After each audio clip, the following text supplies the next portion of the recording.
अस्सलामुअलैकुम, क्या हाल है आप सबका। मैं बिल्कुल ठीक ठाक हूँ। आप सोच रहे होंगे कि अंधेरे में क्यों बना रही है, तो अंधेरा वाकई में था क्योंकि रात के टाइम एकदम से जो लाइट थी वो चली गई और बड़ी हैरानी हो रही थी, अच्छा जर्मनी में भी लाइट जा सकती है। तो जी बिल्कुल, लाइट जो थी वो चली गई थी और तकरीबन 3 घंटे के बाद लाइट आई थी और इसीलिए जो हर तरफ जो है वो अंधेरा था। और लेकिन शुक्र है कि बादल जो आसमान पे कुछ मौजूद थे, उसकी वजह से थोड़ी बहुत जो नीचे रोशनी वगैरह थी या कमरों में आ रही थी उसका थोड़ा सा फ़ायदा हो गया था। और लाइट तकरीबन आई थी 3 घंटे के बाद।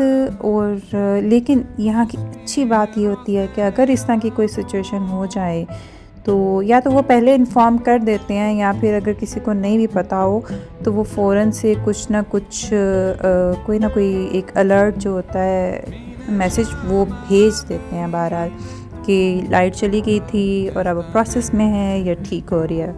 वो हमें भी आ गई थी इस तरह की नोटिफिकेशन हैंडीज़ वगैरह पे, मोबाइल वगैरह पे। और उसके बाद जब लाइट आई है तो देखें जो पहले मंज़र था और उसके बाद इस तरीके से कोई स्ट्रीट की हमारी सिचुएशन थी, कुछ नज़र आ रहा था।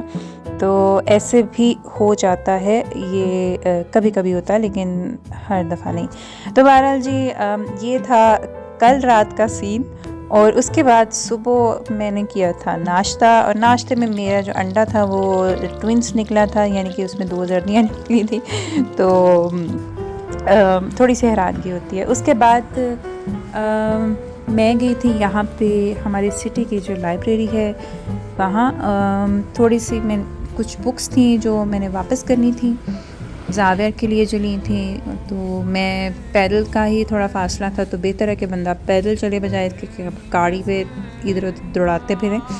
तो ये है हमारी सिटी की लाइब्रेरी, और काफ़ी अच्छी साफ़ सुथरी और बड़ी लाइब्रेरी है। बाहर से इतना शायद आपको मॉडर्न ना लग रहा हो, लेकिन अंदर इन्होंने काफ़ी मॉडर्न तरह से इसकी जो डेकोरेशन वगैरह है या फिर जो भी इसकी जो एरिया है वो कवर किया होता है। हालांकि बिल्डिंग काफ़ी पुरानी है।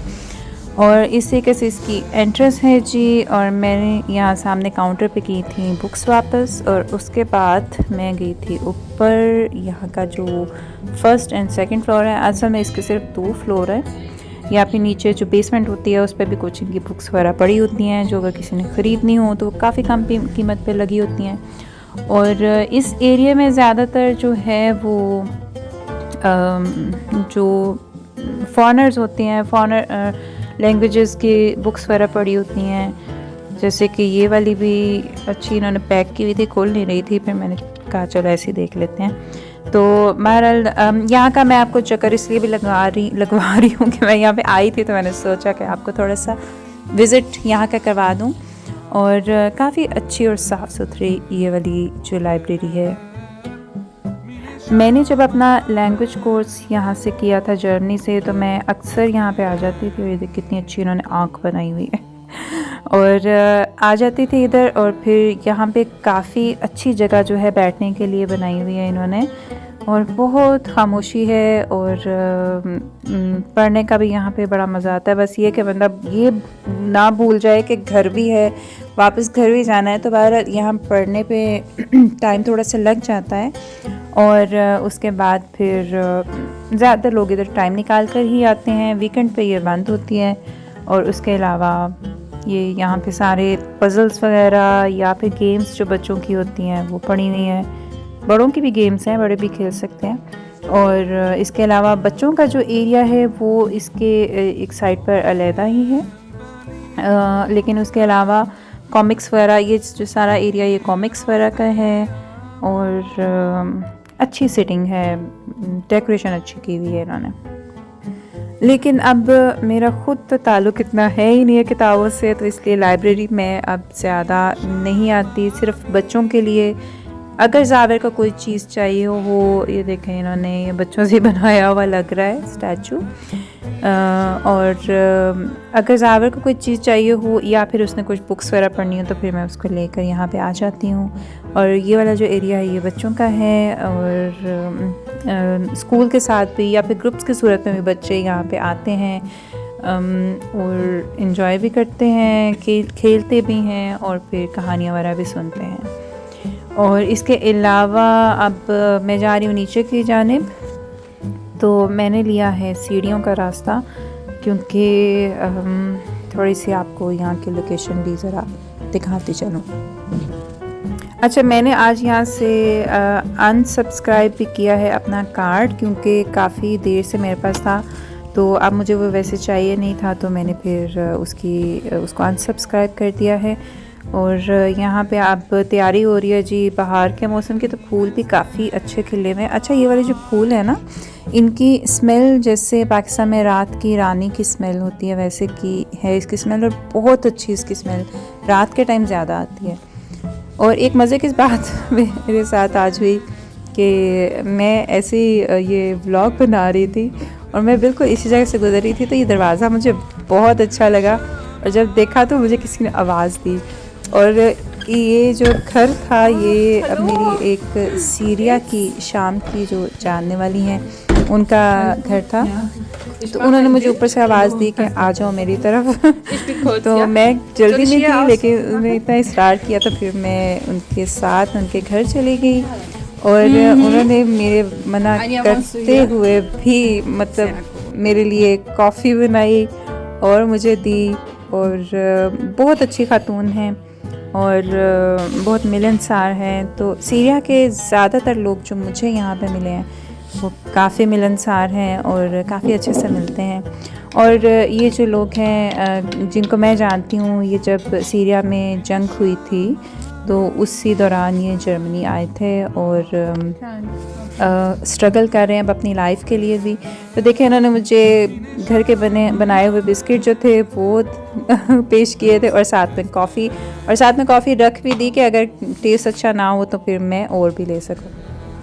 इसके बाद जी मैं आगे गई थी वूलवर्थ, और वूलवर्थ के बिल्कुल फ्रंट पे मुझे ये ईद मुबारक और रमज़ान मुबारक की डेकोरेशन नज़र आई थी, जो कि मैंने पहली दफ़ा यहाँ पे देखी है। जैसे यहाँ का एडवेंट कैलेंडर होता है, इस तरह रमज़ान कैलेंडर भी है, और इसके अलावा काफ़ी अच्छी अच्छी डेकोरेशंस यहाँ पे आई हुई थी, जो कि एक अच्छी प्रोग्रेस है। मतलब मैंने इस तरह की चीज़ें नॉर्मली किसी और मार्केट में नहीं देखी, लेकिन इन्होंने रखी हुई हैं। और गिफ्ट पैक्स वगैरह भी हैं, कपकेक्स के जो फॉर्म होती हैं वो भी है, और कुछ बलून हैं। और इस तरीके से देखें, ये कपकेक है, लेकिन इसके वैसे बॉटम पे आ जाएगा, इसलिए फिर मैंने ये लिया नहीं था। लेकिन मैंने कुछ जो डेकोरेशन की चीज़ें थी वो फिर यहाँ पे देखी थी, तो मैंने सोचा कि मैं आपके साथ इसको शेयर करूँ। अगर किसी को चाहिए हो तो वो वूलवर्थ से ले सकता है। और मैंने ख़ुद यहाँ से लिया था जो ये बिस्किट बनाने वाली फॉर्म्स होती हैं, एक पैकेट वो लिया था, और इसके अलावा जो बिस्किट जिसके अंदर डालते हैं जो गिफ्ट बैग्स जो होते हैं छोटे छोटे, वो वाले।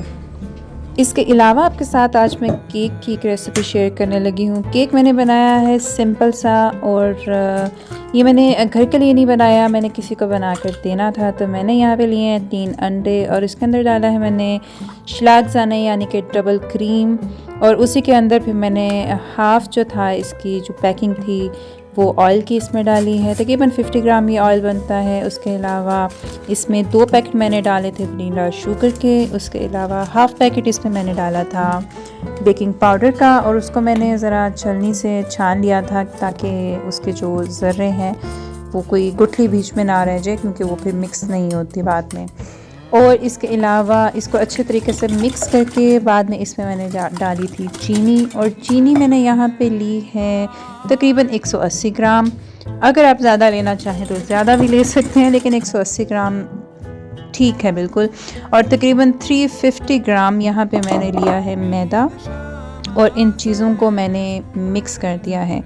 केक बनाने की अच्छी खासी आदत पड़ गई है, तो इसलिए मैं उसको मैयर करके नहीं बनाती, बस जितना अंदाज़ा होता है उसके मुताबिक मैं बना देती हूँ। तो यहाँ पे भी आपको जो मैं इसकी मिक़दार बताई है ये भी अंदाज़न बताई है, क्योंकि इतने ग्राम ही बनता है। इसके अलावा मिक्स करने के बाद मैंने पहले से इस पे बटर पेपर सेट कर लिया था फॉर्म के अंदर, और इसके अंदर मैं मेल्टेड बटर से इसको सारा कवर कर रही हूँ। और इसके अंदर बाद में मैंने इसके बॉटम पे डाले थे जी ये वाले बादाम, और अच्छे तरीके से सारे इसका जो एरिया है उसको कवर कर दिया था बॉटम पे, और इस तरीके से फैला लिया था।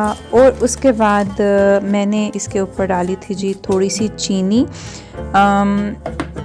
वैसे अगर कोई ना भी डालना चाहे तो इट्स ओके, लेकिन चीनी डाल ली जाए तो थोड़ा सा इसका जो जब वो मेल्ट होती है तो इसकी लुक अच्छी आती है। और उसके बाद इसमें जो केक का बैटर है वो डालकर मैंने इसको सेट कर दिया था। और उसके बाद मैंने इसको बेक किया था तकरीबन 45 मिनट्स के लिए 180 डिग्री सेल्सियस पर। और अवन को मैंने प्री हीट पहले से ही कर लिया था, और जो केक है वो प्री हीट ओवन में ही बेक करना चाहिए।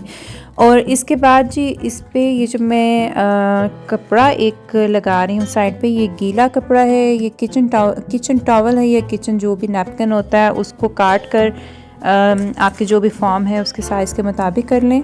और इसका फ़ायदा ये होता है कि जो केक है वो इवन कुक होता है। मतलब आपने नॉर्मली देखा होगा कि बीच में से केक जो है ऊपर को एक पहाड़ी सी निकल आती है, तो ऐसा करने से जो फिर केक है वो इवन बेक होता है। तो केक बेक हो गया था और काफ़ी अच्छे से बेक हुआ था। और इसको चेक करने का तरीका ये कि इसके अंदर कोई भी टूथपिक आप डालकर या कोई भी स्टिक डालकर आप देख सकते हैं। अगर तो वो साफ़ बाहर आती है तो इसका मतलब है कि केक काफ़ी अच्छे से कुक हुआ है। तो मेरा भी ये केक काफ़ी अच्छे से कुक हो गया था, और अब मैं इसको इस फॉर्म से बाहर निकाल लूँगी। मैंने ज़रा जल्दी की थी क्योंकि मैंने ये देना था बना के, तो इसलिए फिर मैंने इसको गरम ही निकाल लिया था बाहर। और अब मुझे लगता है केक तो बनते रहेंगे, क्योंकि मेरी बेटी की भी बर्थडे आ रही है, वो 15 साल की हो जाएगी माशाल्लाह। और उसके बाद जावेर की भी बर्थडे आ रही है, वो 8 साल का हो जाएगा। तो अब देखते हैं कि मैं अलग अलग केक बनाती हूँ या कि एक ही केक दोनों के लिए बनाती हूँ। तो मेरे पास ये एक प्लेटर था पड़ा हुआ केक के लिए, तो मैंने इसी को ऊपर रख कर इसको मैंने पलटा दिया था। और क्योंकि ये काफ़ी गर्म था तो मुझे इसके साथ ज़रूर एक ग्लव चाहिए था ताकि मेरे हाथ जो है वो जले नहीं। और इसको मैंने बड़ी प्लेट पर इस तरीके से निकाल लिया था। तो केक बनाने के लिए आपको बस थोड़े से एक्सपीरियंस की ज़रूरत होती है। अगर एक दो बार केक ख़राब भी हो तो तीसरी बार जो है वो काफ़ी अच्छा बन जाता है। तो कैसी लगी आपको इस केक की रेसिपी, और आप देख सकते हैं कि केक कितना इवन बना है। आप भी इसको घर में ज़रूर ट्राई कीजिए और मुझे फिर कमेंट्स में ज़रूर बताइएगा कि ठीक बना आपका केक कि नहीं बना। और इसके बाद जी मैंने किया था लंच अपना, और लंच में मैंने बनाए थे बोलोनीज नूडल और स्पैगेटी मिक्स। तो मैं यहाँ पे अपना लंच लेकर बैठी हूँ, और इसी के साथ मेरा जो व्लॉग है वो भी एंड होता है। मिलते हो आपसे अगले व्लॉग में। अपना बहुत ज़्यादा ख्याल रखिएगा, और तब तक के लिए अल्लाह हाफ़िज़।